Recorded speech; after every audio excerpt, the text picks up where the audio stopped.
매출은 막 1000, 2000, 5000, 1억 막 오르는데 돈이 없어요. 분명 장사는 잘 되는데 주머니는 텅텅 비고 삶의 질은 떨어지고 돈이 없으니 대출 알아보러 다니고 선정산 찾아보고 접을까?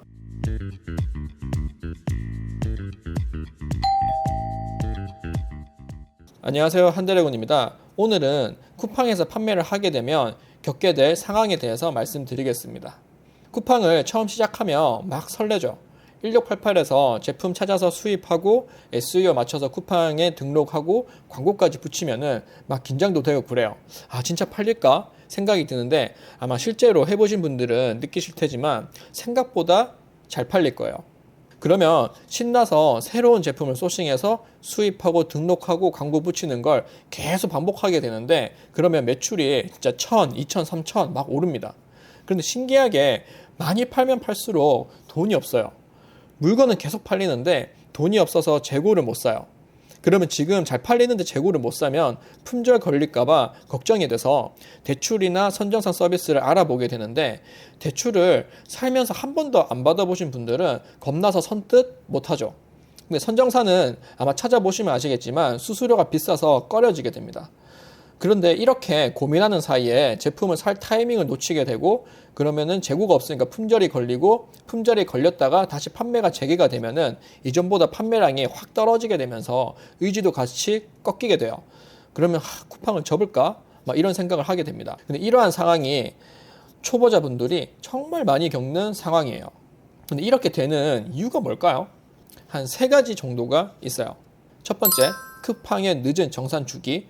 두 번째, 낮은 수익률. 세 번째, 사실 원래 온라인 유통의 구조가 그렇습니다.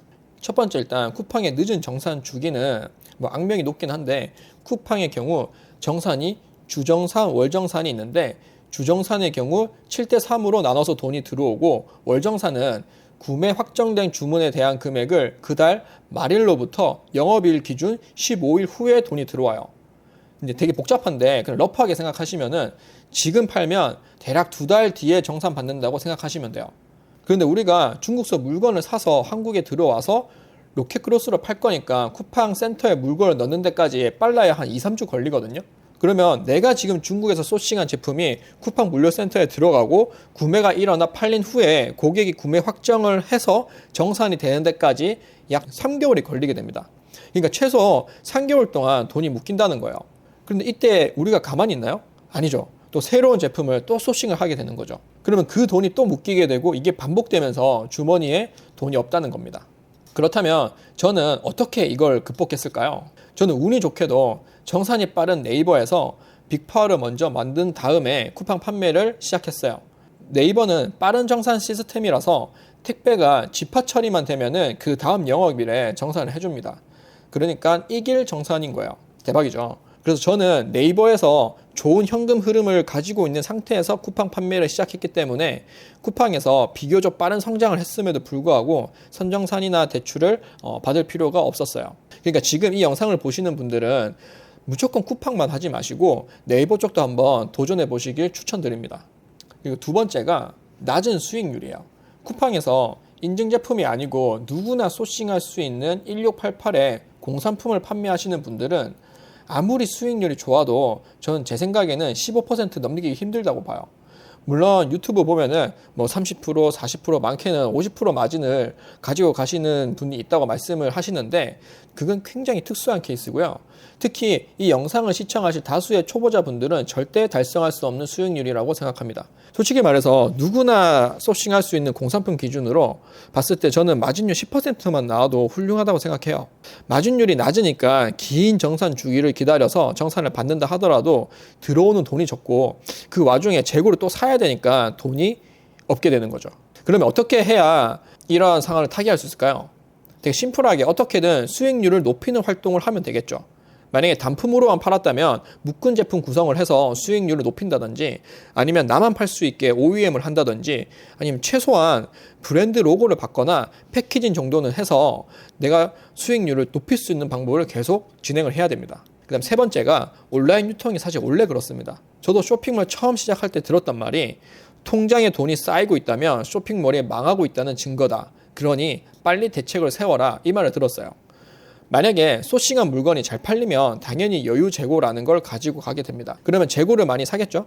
또 많이 사야 수입 단가를 낮출 수 있으니까 잘 팔리는 주력 품목들은 평균적으로 한 번 살 때 2,000개, 3,000개, 많이면 5,000개, 10,000개까지 사요. 근데 이렇게 잘 팔리는 제품이 주력 제품이 계속 나온다고 하면은 당연히 재고 사는 비용으로 돈이 계속 들겠죠? 그럼 매출과 재고는 계속 느는데 통장에 돈은 점점 없어지게 됩니다. 근데 이런 상황은 통장에 돈이 없어서 불안하시겠지만 매우 사업적으로는 좋은 상황이라서 크게 사실 불안해 하실 필요는 없어요.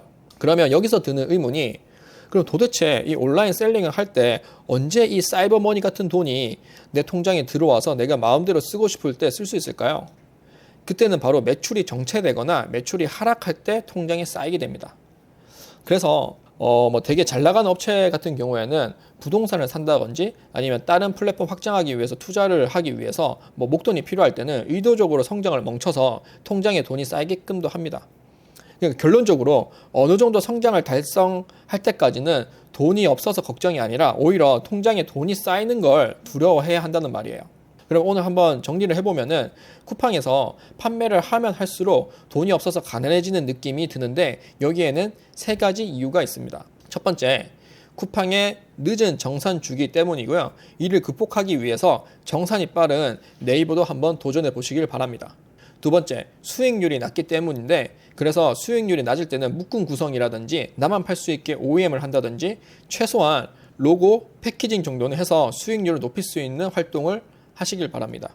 세 번째는 성장하고 있는 온라인 판매 업체는 원래 구조상 돈이 묶일 수밖에 없습니다. 그러니 오히려 통장에 돈이 쌓이는 걸 더 두려워하시길 바랍니다. 네, 지금까지 한드래곤이었고요. 구독, 좋아요, 알림 설정 부탁드리겠습니다. 감사합니다.